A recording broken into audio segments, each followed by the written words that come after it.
जय शिवराय मित्रांनो, राज्यातील लाखो शेतकऱ्यांसाठी मोठी आनंदाची बातमी समोर आली आहे। 24 जिल्ह्यातील शेतकऱ्यांसाठी तब्बल 335 कोटी रुपयांची नुकसान भरपाई मंजूर झाली आहे।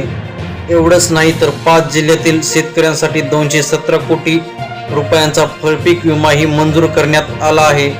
सर्वात महत्त्वाची गोष्ट म्हणजे ही रक्कम पुढील 15 दिवसात शेतकऱ्यांच्या खात्यात जमा करण्याचं आश्वासन विधानसभेत देण्यात आलं आहे।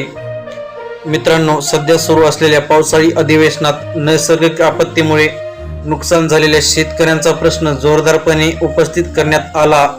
अनेक आमदारांनी नुकसान भरपाई आणि प्रलंबित पीक विम्याबाबत सरकारला जाब विचारला। त्यावर उत्तर देताना कृषी मंत्र्यांनी ही मोठी माहिती दिली।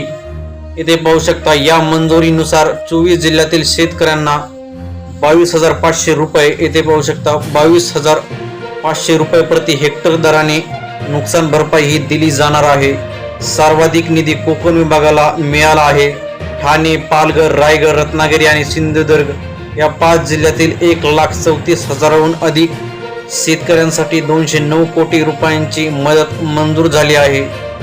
याशिवाय नाशिक, धुळे, नंदुरबार, जळगाव आणि अहिल्यानगर या जिल्ह्यांसह नाशिक विभागातील 92,000पेक्षा जास्त शेतकऱ्यांना 103 कोटी 72 लाख रुपयांची नुकसान भरपाई मंजूर करण्यात आली आहे।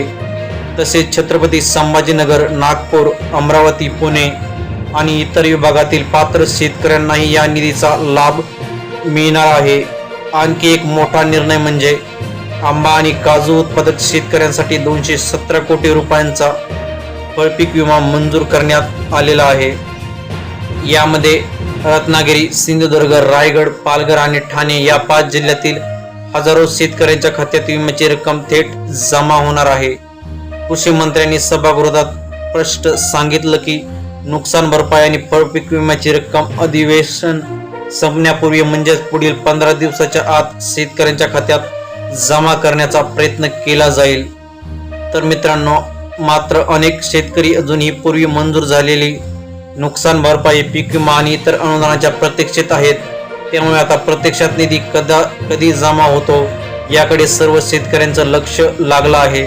तसेच कापूस पीक विम्याचं कॅल्क्युलेशन आणि इतर प्रलंबित पीक विम्याचे अधिकृत अपडेट्स आले तर त्याची माहिती आपण सर्वप्रथम जाणून घेणार आहोत।